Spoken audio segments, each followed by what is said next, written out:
Yeah, we is up. This is Talking Head, day 10. Day 10 of the 10 of these, man. The 10 of these. 10 of these. Crazy, I already know 10 of these. Today we gonna be talking about, what am I talking about? Unconditional love? Shower thought? Something of that sort. We're just gonna get it rolling. For a little catch up of what I was up to today. I was just kicking it, chilling it, sleeping in and shit, and then hit at the gym. I was over at the gym for like 4 hours because we had a championship chip game for our squadron. Unfortunately, we didn't get that dub. It is what it is. You win some, you lose some. But I had a peak shower thought. When I hop in that shower, by the way, oh my God, the gears be turning. The gears be turning when I hop in that shower. About a possible content idea that kind of integrates skit comedy and value in terms of, I wouldn't want to say turning my traumas into content, but past situations, kind of over exaggerating, twisting the story a bit. Not twisting the story's gonna be pretty much the same, but I'm gonna make it content feasible, if that makes sense. Food for thought, we'll look at that. But something that I did want to talk about in terms of this morning in my thoughts and some conversations I was having is unconditional love. I feel like sometimes when some people that don't understand love as much, when they hear the concept of unconditional love, they think it only pertains to like romantic relationships and to a significant other. You could not be more wrong. You have, let's say this, your dog. Most dogs has unconditional love for their owner. Your mom has unconditional love for you and your siblings. You might have unconditional love for a friend. This is such a priceless feeling. Is it for every friend? No. Right? I don't think I got unconditional love for all my. I think I only can have that unconditional love with like the closest and closest of friends. Because right now, when I think about it, I can only consider a handful of people. I can't really put a number on it. A handful of people, two very specific people in mind. And then when it comes to unconditional love, is obviously the most easy to come about when it does come to a romantic relationship. It is a lot easier to come with it that way. But there's a such thing as platonic love, right? Platonic love is such a beautiful thing because you got someone that y'all got zero understanding this between each other. You don't even need to really talk about it, but you have zero actual romantic feelings for one another, but you still love each other. And this doesn't mean that like you can't say that you love the other person if you're in a relationship. No, because it's not romantic love, it's platonic love. Platonic love means that you love and care for that other person without you really even need to try to. It's kind of just like a second nature. That's what unconditional means, by the way. It's like a second nature. It's like breathing. You don't need to try to do it. There's certain actions and things that you want to do for that person and a natural care and appreciation for that other person that just comes naturally. You don't need to try to have that feeling. It just comes to you straight away. Whenever they come to you to talk about a struggle or something that they want to share that's a little bit vulnerable, you naturally just care about them. You don't need to try to care about them. You naturally want to do nice things for them, right? You want to gift them on certain occasions, birthday, Christmas, that type of thing. You were like, hey, I didn't really need to think about doing it. I really just wanted to. If you have other people in your life too that love you that same way, please, for the love of God, hold on to those people as long as you possibly can. Because unconditional love also has no distance. No distance. I learned this with two of my closest friends right now. That there was a long span where I was still back in the States and they went over to Europe and they were in Europe about like 6 months in front of me before I ended up being out here. We're still in different countries, but we're both in Europe.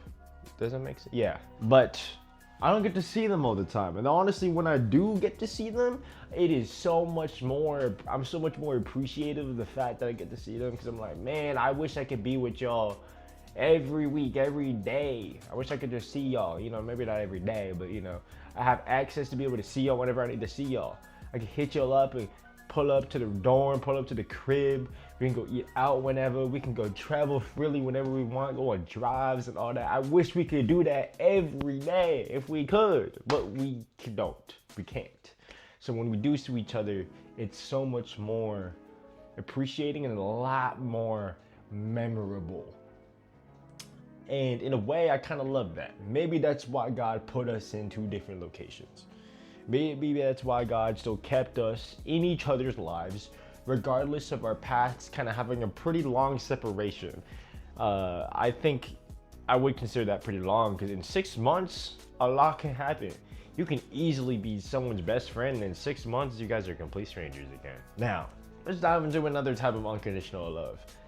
If you have loved someone in the past, if you genuinely love them, this might be a me thing, and you know, I'm still learning a lot about the concept, but you may still have like an everlasting unconditional love for them. So much to the point where you're just fine with like wishing them the best, and that's it. Like, as long as they're happy, you don't even need to be evident in their life no more, but you're just gonna always love and appreciate them no matter what, no matter how different they've become, how many different relationships they've been in after the fact. Whenever you might come across them, sometimes I am curious, you know, I'm still young, but if I do come across any prior relationships, I'm curious how I will really react to it. I think, with my own precognition, I think that honestly I'm gonna be like, hey, honestly, hope they're doing great. Hope that, you know, some of their old dreams and passions and their desires that they wanted to pursue are a little more evident in their life and they're making progress towards that. Or if it's different passions and all that that maybe grew over the past couple, however long since I've seen them, that's going well for them too.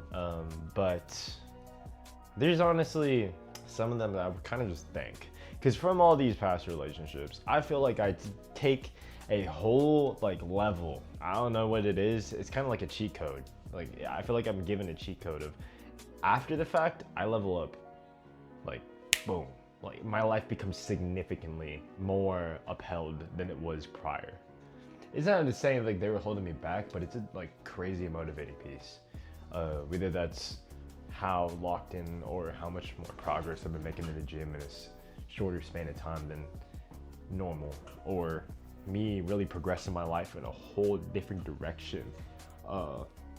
Cause funny story, I don't know if I've said this before, me joining the military, you could argue, honestly, my cognition of this is that this is what happened, is that I literally joined after a breakup, or I want to say after a breakup, like after a situation, after a relationship didn't work out.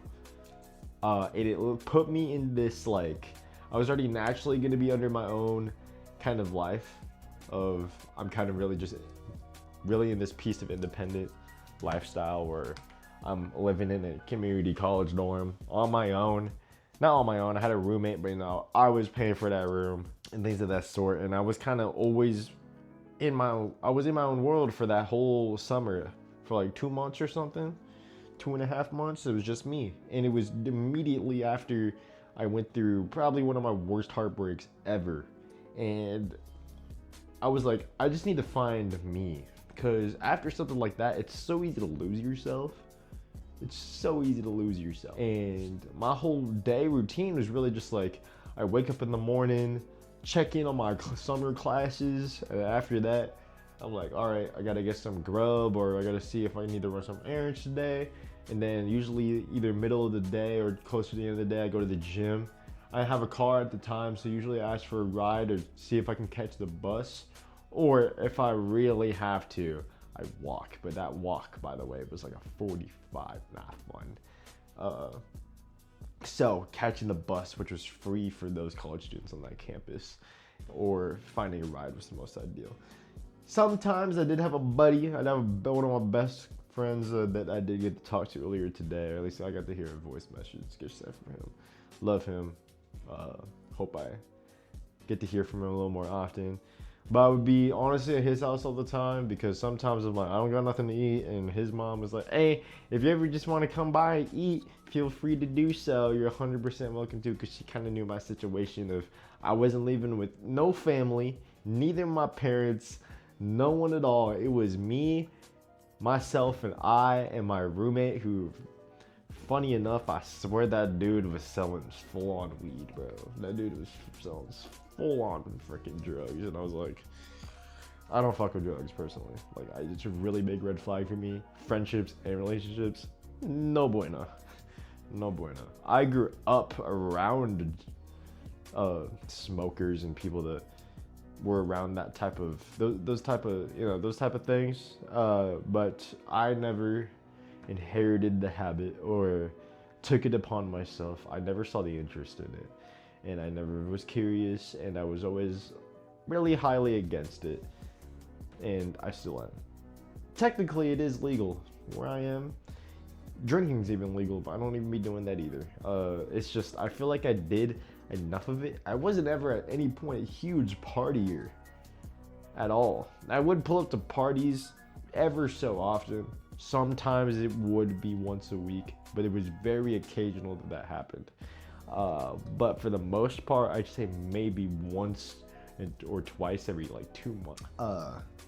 And I've only really gotten drunk once, twice. Yeah, maybe once or twice, just in terms of like, I literally just like knocked out like cold. Not knocked out cold, but like I had to crash at like someone's house because I was too like damn lost. But if I ever blacked out, none of that. I hope I never do, to be honest. I feel like that's such an embarrassing point. But the point is, I guess the last point I'll touch, because we are over 10 minutes here and I do need to get to bed, is I guess I could do a whole video on talking about first love, because I feel like that's something that I kind of have gone back to a little of a dive into, just because I feel like that experience of my first love actually is a really big reflection of who I am today. It's crazy, right? Because I feel like they taught me, even not immediately, but like over time, I recognized stuff from that experience that I perceived in a different way, and I was like, whoa, they actually exposed me to a lot more than I initially understood. And I'm looking at it back now, like, this is probably why I perceive certain relationships, friendships and romantic relationships the way I do, because of that first love experience. And with how much I have kind of learned over time in relation to that first love, part of me is like, there is a part of me that hopes I do come across that person again. Not to date them. I'm not that delusional. Be careful. If that's in God's image, if that's in God's plan, then that's in God's plan. But I'm not writing that story. I wouldn't mind. They don't even need to know why. To just say, Zach Big crazy, just to say thanks. I don't even gotta say for what. I just wanna say, hey, thank you. Thank you for being in my life for the portion that you were, and teaching me things that I maybe didn't process immediately, and exposing me to probably one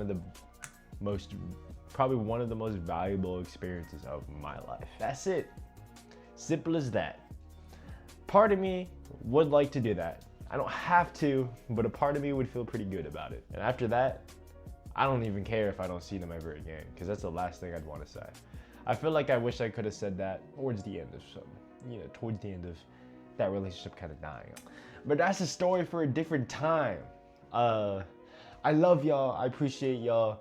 I'm getting there with this mental cognition of getting past the vulnerability point. I feel like I just really need to start shooting, scripting, do a full like this talking head thing, but put it onto a script, type it onto a script, write it on paper, and get creative with it. And I feel like I will go pretty damn insane with the ideas I can come up with, because I get so many like instant ideas, but it's not gonna put anywhere. So sometimes it doesn't come back to me till later, or I just don't remember it. Don't run into that. Don't be me. Jot your ideas down. Act on your impulse sometimes. Just do it. Just do it. Stop saying later. Stop saying I'll do it eventually. Stop being the end. Just do it. But yeah, that's all I got for y'all. Stay blessed, stay safe. See y'all. Peace.